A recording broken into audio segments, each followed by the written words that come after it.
Hello বন্ধুরা, welcome back to Digimo reaction channel. নতুন একটা রিঅ্যাকশন ভিডিওতে আপনাদেরকে জানাচ্ছি স্বাগতম। বন্ধুরা, আজকের ভিডিওটির টাইটেলটা এবং থাম্বনেলটা দেখে হয়তো আপনারা বুঝে গেছেন। আজকে আমরা একটা কার্টুনের ব্যাপারে কথা বলবো, যে কার্টুনটার নাম হচ্ছে সিম্পন কার্টুন। অনেকে হয়তো দেখেছেন টিভিতে, চ্যানেলে। এই কার্টুনটার ব্যাপারে অনেকে হয়তো জানেনি এই কার্টুনটা কি চমক দেখাইছে পুরো পৃথিবীতে। তো এই কার্টুনটা আসলে যে এপিসোডগুলো ক্রিয়েট করা হয়, এইটা কোনো না কোনো ভাবে কাকতালীয় ভাবে হোক, ভবিষ্যতে এটা মানে বাস্তবে পরিণত হয়ে যাচ্ছে। তো এই 2024 সালের জন্য আসলে কোন ধরনের এপিসোড তৈরি করা হয়েছে, কিংবা কোন কোন ঘটনাগুলো আসলে 2024 সালে মানে বাস্তবে হওয়ার মতো ঘটনা, এইগুলা নিয়ে আসলে এই ভিডিওটা দেখবো। আসলে এই ভিডিওতে কোন কোন বিষয়গুলো তুলে ধরা হয়েছে। তো আশা করি আপনাদের ভিডিওটি ভালো লাগবে। ভিডিওটির টাইটেলটা হচ্ছে সিম্পসন কার্টুনে করা 2024 সালের 7টি ভবিষ্যৎবাণী। তো বুঝতেই পারতেছেন, সিম্পসন কার্টুনটা কিন্তু বিশ্বে আলোড়ন তোলা একটা কার্টুন। চলুন ভিডিওটি শুরু করি। Let's go. বন্ধুরা, আপনি কি জানেন আজ থেকে 23 বছর পূর্বে সিম্পসন কার্টুন বলেছিল মানুষ ভার্চুয়াল রিয়েলিটির সাহায্যে ডিজিটাল ফুড খেতে পারবে। আর 1952 সালে এই কার্টুনে দেখিয়েছিল দুনিয়াতে এমন একটা ডিভাইস তৈরি হবে যেটার সাহায্যে পরিবারের সদস্যরা কথা বলতে পারে না মাসুম এমন বাচ্চাদের ভাষা বুঝতে পারবে। তো বন্ধুরা, আজকের এই ভিডিও আমি আপনাদেরকে সিম্পসন কার্টুনের এমন কিছু প্রেডিকশন দেখাবো যেগুলো রিয়েলিটিতে বদলে যেতে পারে এবং অলরেডি কিছুটা বদলে গিয়েছে। তাহলে আর কথা না বাড়িয়ে চলুন মজার ভিডিওটি শুরু করা যাক। বন্ধুরা, ভার্চুয়াল রিয়েলিটি সম্পর্কে হয়তো আপনাদের অনেক ধারণা আছে। এটার সাহায্যে আমরা এমন সব জায়গায় পৌঁছে যাই যেখানে কোনো কিছুই বাস্তব নয়, তারপরও আমরা সেখানে যাবার মতো একটা বাস্তব অনুভূতি পাই। এমনকি এই প্রযুক্তির সাহায্যে আমরা অবাস্তব কোনো জিনিসটাকেও টাচ করার মতো অনুভূতি পাই, যেমনটা আপনারা বিভিন্ন ধরনের VR গেমে দেখতে পারেন। গেম পর্যন্ত এই বিষয়টি শুনতে অসাধারণই লাগে, কিন্তু এখন যদি আমি আপনাদেরকে বলি নিউ ইয়র্কে এমন একটা রেস্টুরেন্ট রয়েছে যেখানে আপনাকে VR ফুড খাওয়ানো হয়, তাহলে কি আপনি বিশ্বাস করবেন? আসলে অ্যারো ব্যাংকুয়েট RX নামক এমন একটা রেস্টুরেন্ট রয়েছে যেখানে কাস্টমারদের VR গ্লাসের সাহায্যে VR ফুড খাওয়ানোর এক্সপিরিয়েন্স দেয়। কিন্তু এখন আপনি একটা বিষয় জানলে খুবই অবাক হবেন, যে সেটা হচ্ছে সিম্পসন কার্টুন এই প্রযুক্তি সম্পর্কে 2000 সালেই সর্বপ্রথম দেখিয়েছিল। 19 মার্চ 2000 সালের সিম্পসন কার্টুনের সিজন 11 এপিসোড 17তে রিলিজ হয়েছিল, যেটার নাম বার টু দ্য ফিউচার ছিল। যেখানে দেখানো হয়েছিল সিম্পসন VR গ্লাসের মধ্যে একটা স্ট্র লাগানো ছিল, আর সেই ওই গ্লাস পরিধান করে স্ট্র এর মাধ্যমে ভার্চুয়াল ফুড খাচ্ছিল। 2000 সালে এই বিষয়টি সম্পর্কে মানুষের কোনো ধারণাই ছিল না। এই VR ফুড সম্পর্কে কিভাবে জানলো? এটা সত্যি অনেক রহস্যময় একটা ঘটনা। বন্ধুরা, পুরো মেশিনটাই যেন বাস্তব সায়েন্স ফিকশন মুভিগুলোতে গাড়ির শেপে তৈরি করা উড়োপ্লেন আকাশে উড়তে তো অবশ্যই দেখেছেন। এগুলোকে হোবার কারও বলা হয়ে থাকে। আর বর্তমানে বিভিন্ন ধরনের সায়েন্স ফিকশন কোম্পানিগুলো এরকম গাড়ি বানানোর অনেক প্রক্রিয়া চালাচ্ছে এবং অনেক ক্ষেত্রে তা অনেকে সফলও হচ্ছে। এখন যে অ্যাডভান্স 3 হুইল ফ্লাইং কার আপনারা দেখতে পাচ্ছেন, এটা আমেরিকার একটা কোম্পানি স্যামসাং স্কাই তৈরি করেছিল। তাদের কোম্পানির ভাষ্যমতে 2024 সালে এই গাড়িটি লঞ্চ হবে। এই গাড়ির সাহায্যে মানুষ হাওয়ায় উড়তে উড়তে ট্রাভেল করতে পারবে। কিন্তু আপনি কি বিশ্বাস করবেন, সিম্পসন কার্টুনে আকাশে উড়ন্ত গাড়ি সম্পর্কে এই কনসেপ্টটা 18 বছর পূর্বেই তার কার্টুনে দেখিয়েছিল। আসলে সিম্পসন কার্টুন 2005 সালের সিজন 16 15 এপিসোড রিলিজ হয়েছিল, যেটার নাম ছিল ফিউচার ড্রামা। সেখানে দেখানো হয়েছিল সিম্পসন একটা ফ্লাইং ছিল। এটা এমন ভাবে ফ্লাই করছিল যেমনটা বর্তমান সময়ে হোবার কার এবং হোবার টেকনোলজিতে বানানো ফ্লাইং কারগুলোতে দেখা যায়। ওই সময় এমন কনসেপ্ট তারা কিভাবে পেল, যেটা আজও একটা রহস্যময় হিসেবে রয়ে গেছে। বন্ধুরা, আপনারা হয়তো জানেন বর্তমানে অনেক বিজ্ঞানীরা মার্স গ্রহে বিভিন্ন ধরনের গবেষণা চালাচ্ছে। অনেক বিজ্ঞানীদের মতে মার্স প্ল্যানেটটি এমনভাবে তৈরি আছে যেখানে মানুষ চাইলে তার নতুন বসতি তৈরি করতে পারে। এমনকি বর্তমান বিশ্বের সবচেয়ে ধনী ব্যক্তি মার্চের নতুন একটা নিয়মকানুন তৈরি করার চেষ্টা চালাচ্ছে। এটার জন্য সে তার প্রাইভেট কোম্পানি SpaceX খুলেছে, যাতে এটার সাহায্যে সে মার্সে রিসার্চ করতে পারে। কিন্তু আপনি কি জানেন 2016 সালে সিম্পসন কার্টুনে আগে থেকেই মার্সের ট্যুর এবং রিসার্চ করা দেখিয়েছিল। 13 মার্চ 2016 সালে সিম্পসন কার্টুনের সিজন 27 এপিসোড 16 রিলিজ হয়েছিল, যেটার নাম দ্য মার্স ক্রনিকল ছিল। যেখানে দেখানো হয় লিসা মার্সে যাওয়ার জন্য একটা টিকিট ক্রয় করে, কিন্তু স্পেস সেট খারাপ হওয়ার কারণে সেখানে তারা যেতে পারে না। কিন্তু কাহিনী এখানেই শেষ হয় না।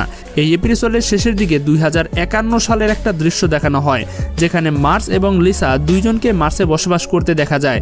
পাশাপাশি এই কার্টুনে দেখানো হয়েছিল কিভাবে স্পেসশিপ মার্সে ল্যান্ড করবে এবং মানুষের বসবাসের জন্য কিভাবে তারা নতুন নিয়মকানুন তৈরি করবে সেখানে, সেটাও দেখানো হয়েছিল। এখন শুধুমাত্র অপেক্ষা যে এই প্রেডিকশনটাও কবে সত্য না জানি হয়ে যায়। বন্ধুরা, আমরা যেমনটা জানি বর্তমানে আর্টিফিশিয়াল ইন্টেলিজেন্সের যুগ এবং এই যুগে রোবটগুলো এমনভাবে তৈরি করা হয় যেন এটা বাস্তব মানুষ। কিন্তু সিমসন কার্টুনে এই রোবট নিয়ে এমন একটা প্রেডিকশন করেছে যেটা সম্পর্কে শুনলে আপনি অবাক হয়ে যাবেন। আসলে 2012 সালে সিমসন কার্টুনের সিজন 23-এর এপিসোড 7 রিলিজ হয়েছিল। এখানে দেখানো হয় সিমসনের বস তার সকল এমপ্লয়ীদের চাকরি থেকে বহিষ্কার করে, আর সে বলেছিল মানুষের বদলে এখন তারা কোম্পানিতে শুধুমাত্র রোবট দিয়ে কাজ করাবে। বর্তমান সময়ে রোবটগুলো আমাদের বাস্তব জীবনে যেরকমভাবে প্রভাব ফেলছে, এই হিসাব থেকে বলতে গেলে সিমসনের এই প্রেডিকশন হয়তো সত্য প্রমাণিত হবে, যেটার বাস্তব উদাহরণ বর্তমানে জাপান দেখিয়েছে। কেননা জাপানে একটা হোটেল রয়েছে যেখানে কোনো মানুষ কাজ করে না, সেখানে সম্পূর্ণ হোটেলটা নিয়ন্ত্রণ করছে রোবটরা। এমনভাবে চলতে থাকলে হয়তো সিমসন কার্টুনে দেখানো এই ভবিষ্যৎবাণীটাও পুরো বিশ্বে ছড়িয়ে পড়বে।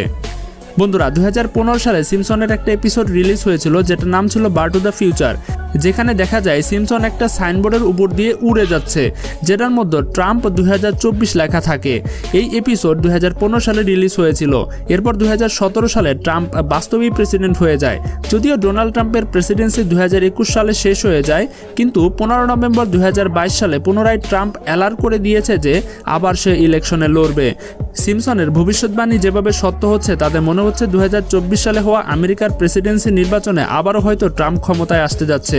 শুধু এখানেই শেষ নয়, 17 ফেব্রুয়ারি 1994 সালে সিমসন কার্টুন সিজন 5-এর এপিসোড 14 রিলিজ হয়েছিল, যেটার নাম ছিল লিসা ভার্সেস মেলিবো, যেখানে এক নিউজ টেলার নতুন এক বারবি ডল সম্পর্কে জানায়। পাশাপাশি সে এটাও নিউজ দেয় যে আমেরিকার প্রেসিডেন্ট গ্রেপ্তার হয়ে গেছে। সেই সময় মানুষের কাছে এটা শুধুমাত্র কার্টুন মনে হয়েছিল, কিন্তু এই ঘটনাটি 4 এপ্রিল 2023 সালে বাস্তবে ঘটে গিয়েছিল, যখন বারবি ডল নামের একটা মুভি রিলিজ হয়েছিল। পাশাপাশি ডোনাল্ড ট্রাম্পকে ওই দিনই হাশ মানি পেমেন্টের অপরাধের কারণে গ্রেপ্তার করে নিয়ে যাওয়া হয়েছিল। সত্যি ভাই, এই প্রেডিকশনগুলো কিভাবে মিলছে আমি নিজেও বুঝতে পারছি না। বর্তমান সময়ে রোবটের কতটা বেশি চাহিদা বেড়ে গেছে সেটা হয়তো আপনি জানেন। মানুষের থেকেও কয়েক গুণ বেশি শক্তিশালী হচ্ছে বর্তমান যুগে তৈরি করা এই রোবটগুলো। আর এগুলো অনেক স্মার্ট এবং মানুষের মতো কথাবার্তা চলাফেরাও করতে পারে। কিন্তু তখন কি হবে যখন এই মানুষের বানানো রোবটগুলোই মানুষের উপর আক্রমণ করবে? কয়েক বছর পূর্বে গুগলের কিছু ইঞ্জিনিয়ার ল্যামডা নামক রোবট বানানোর কাজ করছিল। এই রোবট এতটাই অ্যাডভান্স যে এটা মানুষ বললেও ভুল হবে না। এটা একদম মানুষের মতোই ফিলিংস তৈরি করে এবং রিয়্যাক্টও করে। পাশাপাশি এটা অনেক অ্যাগ্রেসিভও বটে।